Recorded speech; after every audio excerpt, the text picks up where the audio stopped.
Asanteni sana kwa kuniombea.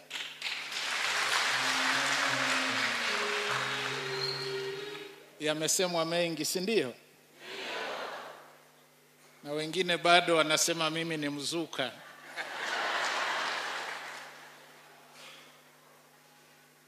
Sasa wale mnaokumbuka, mnaopenda kusoma Biblia, si ndio?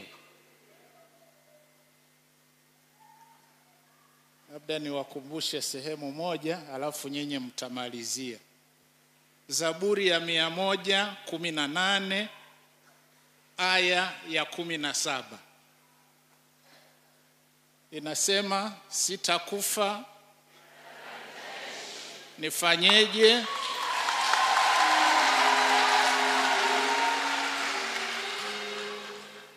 Kwa hiyo mkae na amani, niko salama.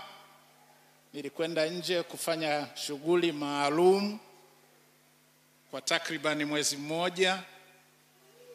Sijapungua hata kidogo, si ndio? Kwa hiyo hayo baadhi ya mitandao ni mizuri, lakini baadhi ya watu wanaitumia visivyo. Mnaona kilio cha baba. Inaumiza pia watu wengi. Naona vijukuu vyangu vile vimeniona tu, havijaniona mwezi, vimekimbia kuja kunifuata pale. Lakini wako wengi sana ambao wameumizwa na maneno ambayo hayana msingi. Kwa tujitahidi sana kutumia mitandao ipasavyo kwa kumwogopa Mungu. Kwa hiyo wale waliokuwa wanatuma picha yangu na mshumaa pembeni, sio huu. Wengine wanasema mzee amekata moto. Bado kabisa. Kazi ambayo Mungu alinituma kufanya sijaimaliza.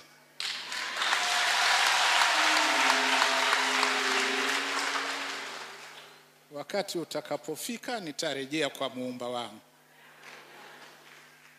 Kwa asanteni sana. Najua mmeniombea kweli. Nimewaona masista pale walitoa machozi na mimi nikatoa ya kwangu kwenye gari.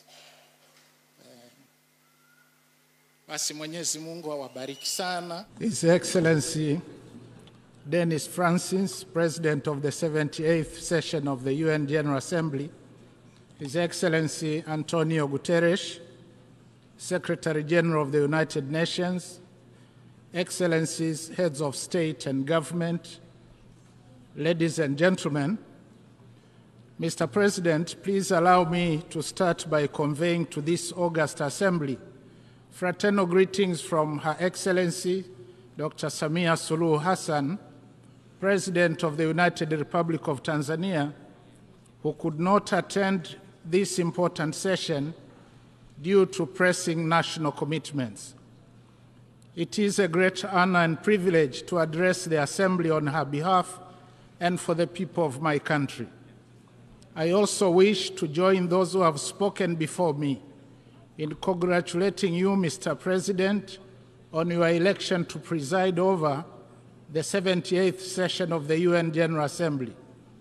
I pledge Tanzania's full support to your presidency. Similarly, I wish to pay tribute to your predecessor, His Excellency Kaba Korosis, who successfully steered the 77th session of the United Nations General Assembly.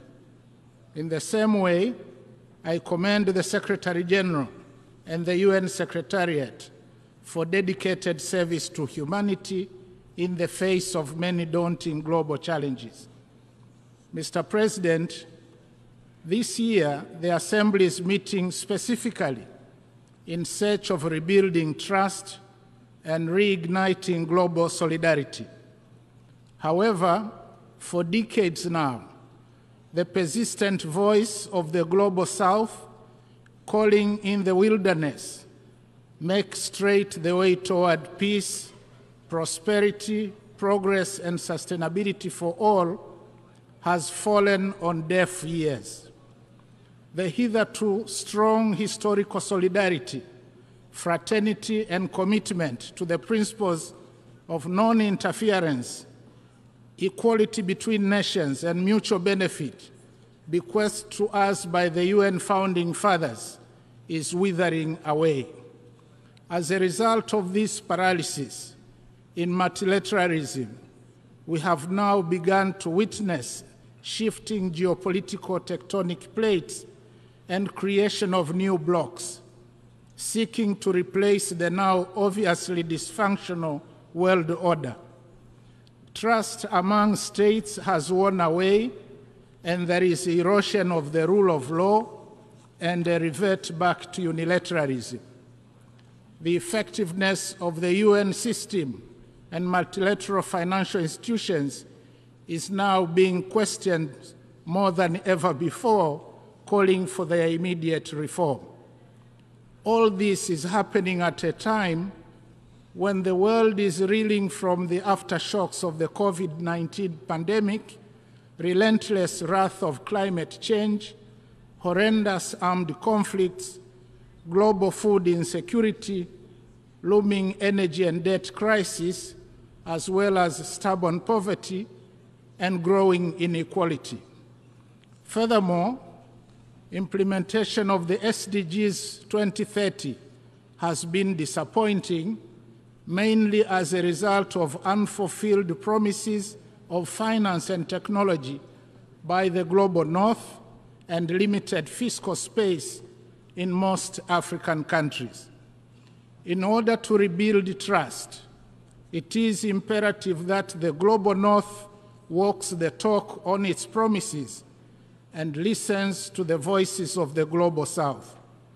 Analogously, the global south must re-engineer its domestic revenue mobilization effort, including putting an end to hemorrhage of its natural resource wealth and illicit capital outflows. Mr. President, peace is undeniably a prerequisite for achieving the 2030 Agenda for Sustainable Development. Ironically, even in this 21st century, some nations are still firing guns and missiles at each other.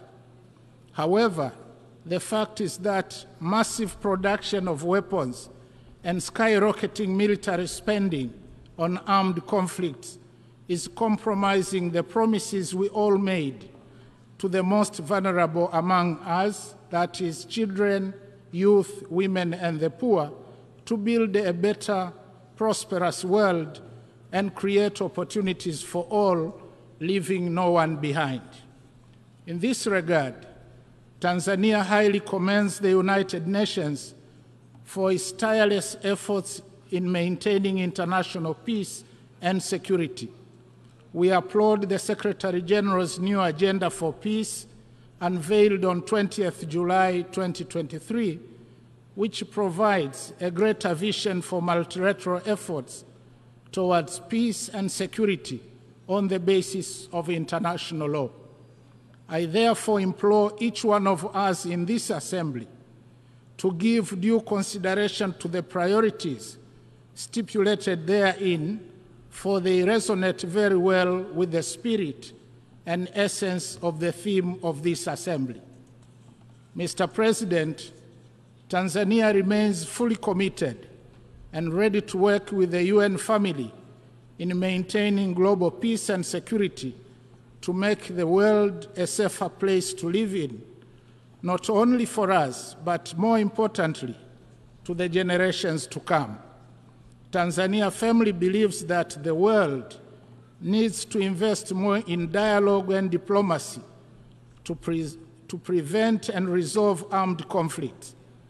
Wars and confrontations must be avoided at all costs, because in war everyone loses, including the non-warring parties. In this regard, Tanzania has and will continue to contribute to peacemaking and peacekeeping efforts in Africa and elsewhere in the world. As of March 2023, Tanzania stood as the 12th largest contributor among 125 countries in UN peacekeeping missions. Tanzania urges the international community to increase support to regional initiatives to bring peace to war-torn parts of the African continent. Those who participate in fueling conflicts in Africa, either for the purpose of profiting from arms trade or access to blood mineral wealth, should be tracked and condemned openly by the United Nations. With regard to combating terrorism, Tanzania has strengthened capacity to deal with cross-border terrorism, working with our neighbors and international partners, especially through sharing of information and strategies. Mr. President, 3 days ago, we gathered in this hall for a second review of the 2030 Agenda for Sustainable Development and implementation of the 17 SDGs. It is discouraging to note that at halftime, we are off track to meet most of the goals. The UN Secretary General's Progress Report reveals that a mere 15% of the 140 targets are on track, while a staggering 37% have either stagnated or even regressed from the 2015 baseline. This underperformance calls for supercharged implementation and partnership, especially prioritizing to scale up investment in people. Mr. President, Tanzania is fully committed to implement the SDGs as envisaged.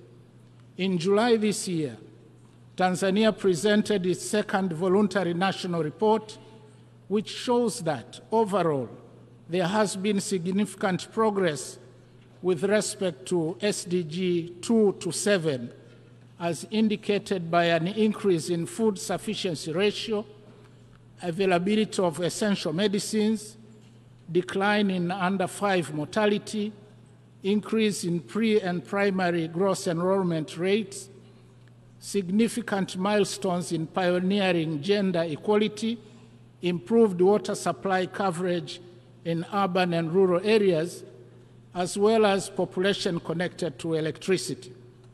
However, only moderate performance has been recorded for SDG 1, 8, and SDG 10.